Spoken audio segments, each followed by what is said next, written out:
Hello everyone. I welcome you all to the online lecture series organized by BYK College of Commerce. In this video, we will learn a poem upon Westminster Bridge from section 2.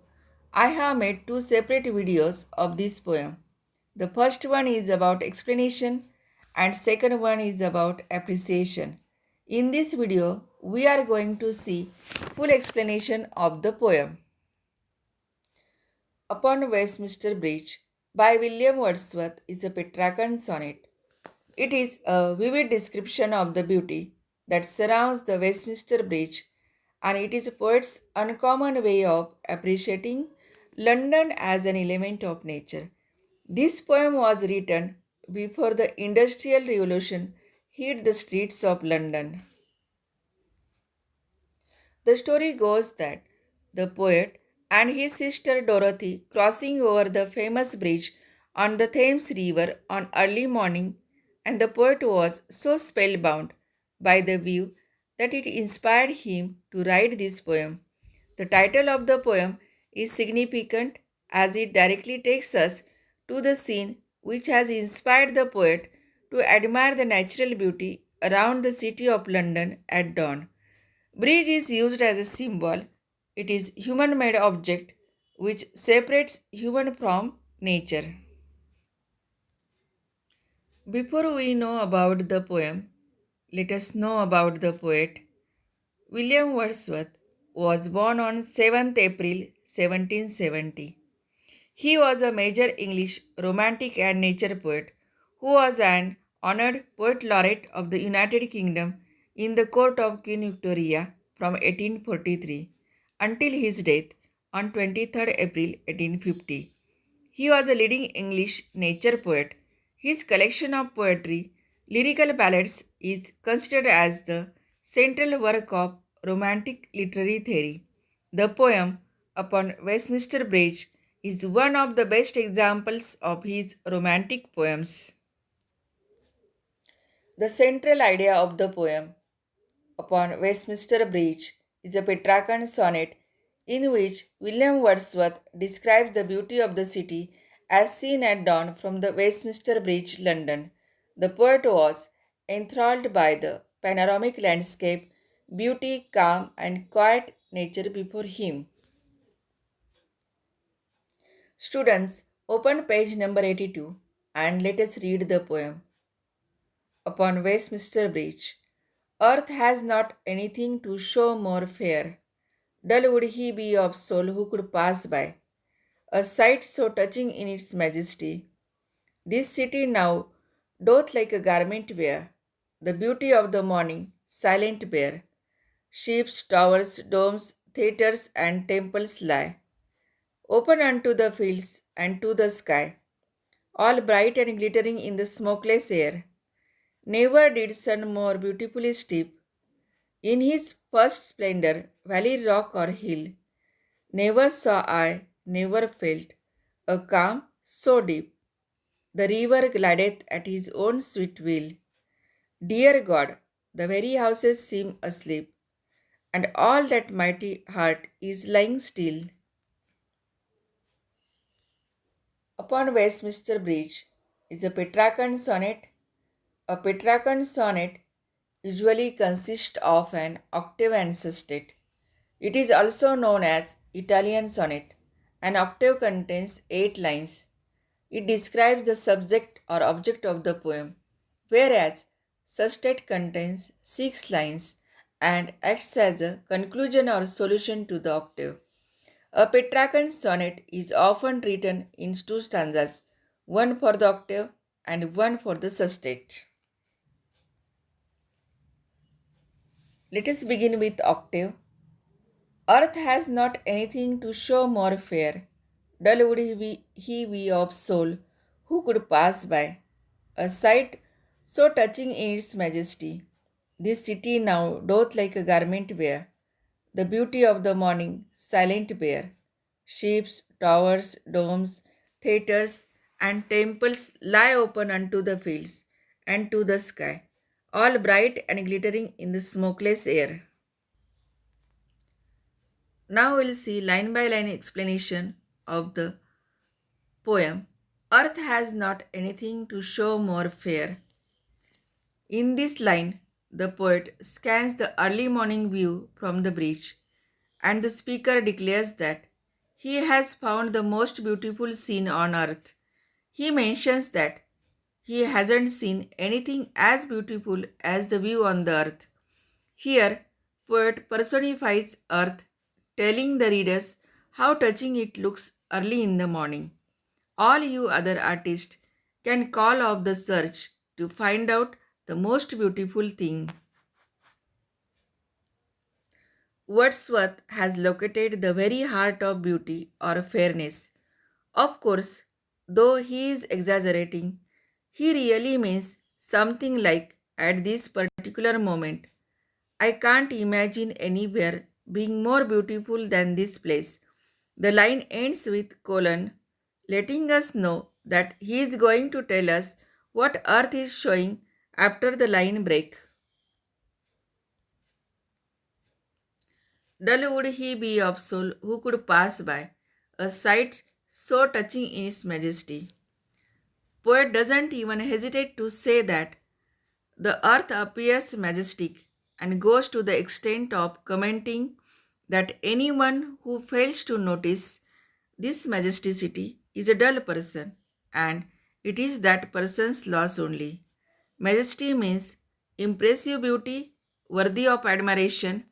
Dull person with no artistic sense could ignore the beauty of such an overwhelming and glorious sight. The sight from the bridge is touching in its majesty, an intriguing phrase that suggests both intimacy and grandeur. Touching scenes are often small and intimate, like a kid giving flowers to his sick grandmother. Majestic scenes are often large and public, like a snow covered mountain or a king entering a throne room. The view from Westminster Bridge combines both these elements. The speaker feels both awed by and close to the landscape. He uses another colon. Maybe now he will stop keeping us in suspense and describe this amazing view. This city now doth like a garment wear, the beauty of the morning, silent bear. As the morning sets in, the poet feels like the city wearing the beautiful morning like a garment. Since it is still too early for people to be awake, the city seems silent and bare to the poet, as there is no one on the streets. Poet is really surprised to feel the calmness all around him. Here, he is not presenting nature, but a big city with wonders of nature that can be felt by a nature lover like him. So, the city appears to him like a lady who had changed her attire. This city now doth like a garment wear. Similarly, the word now shows that the beauty depends on the time of day. It is a fleeting, transient beauty. Maybe when the morning is over and London is forced to change clothes. Ships, towers, domes, theatres, and temples lie, open unto the fields and to the sky, all bright and glittering in the smokeless air. The poet mentions the man made structures like ships, towers, domes, theatres, and temples. All these are surprisingly quiet at this time of the day. Before the routine activities of the day begins, pollution free or smokeless air, absence of fog, the bright sunlight touching the entire landscape mesmerizes the poet. Poet feels fortunate to experience such a scene. It doesn't happen so often. He feels it foolish to just pass by, ignoring it, thinking that he might get another chance to see it. All bright and glittering in the smokeless air. The poet sums up the whole scene at the end of the poem's first chunk of 8 lines called an octet. He focuses on the early morning summer. sunlight, which makes the buildings bright and glittering. Smokeless air indicates that absence of fog and smoke from chimneys. Here, the poet is lucky to catch the city on a morning that is completely free of fog and smoke. Now let us see the second stanza of the poem. Never did sun more beautifully steep in his first splendor, valley, rock, or hill. Never saw I, never felt a calm so deep. The river glideth at his own sweet will.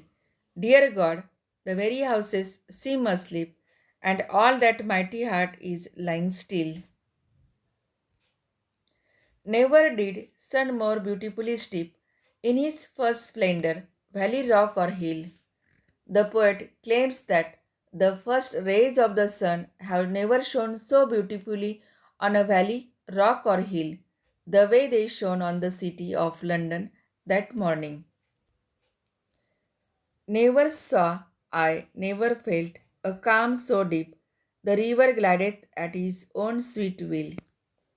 The sight of the city of London in the early morning gives the poet a sense of calmness he has never felt before.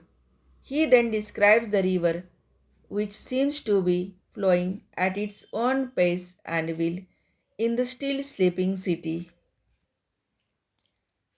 Dear God, the very houses seem asleep, and all that mighty heart is lying still. The beauty of the city of London amazes the poet so much that he calls out to God, exclaiming in wonder. The poet says that the houses seem asleep, which refers to the people still sleeping in their homes. In the final line, he treats the city like a living being and thus compares the silent city of London to a sleeping person whose heart is lying still.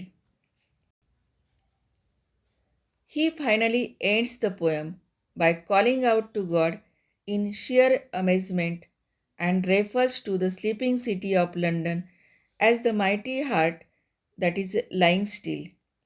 It is a sublime finish to the 14-line sonnet.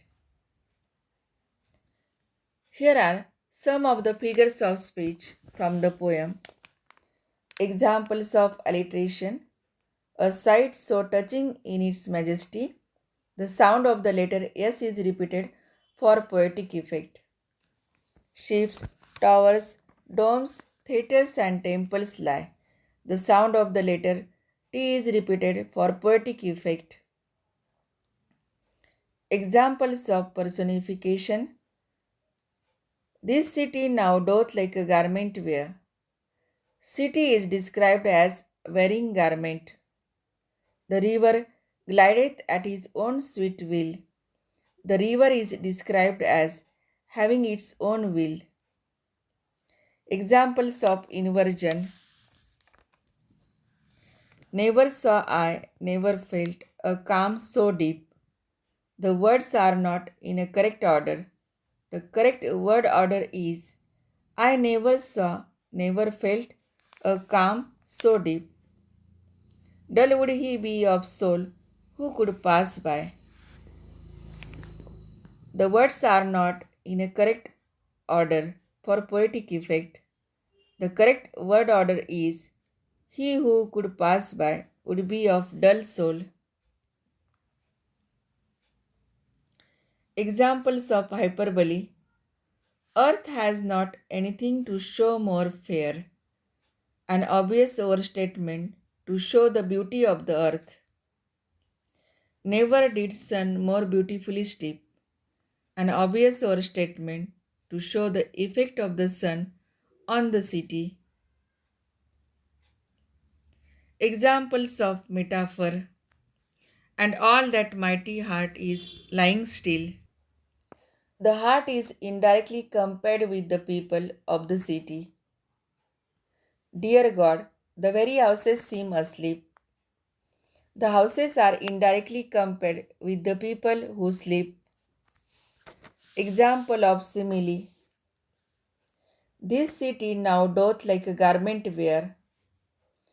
Beauty of city in the morning is directly compared with the garment on a body. Example of paradox. The beauty of the morning, silent bear.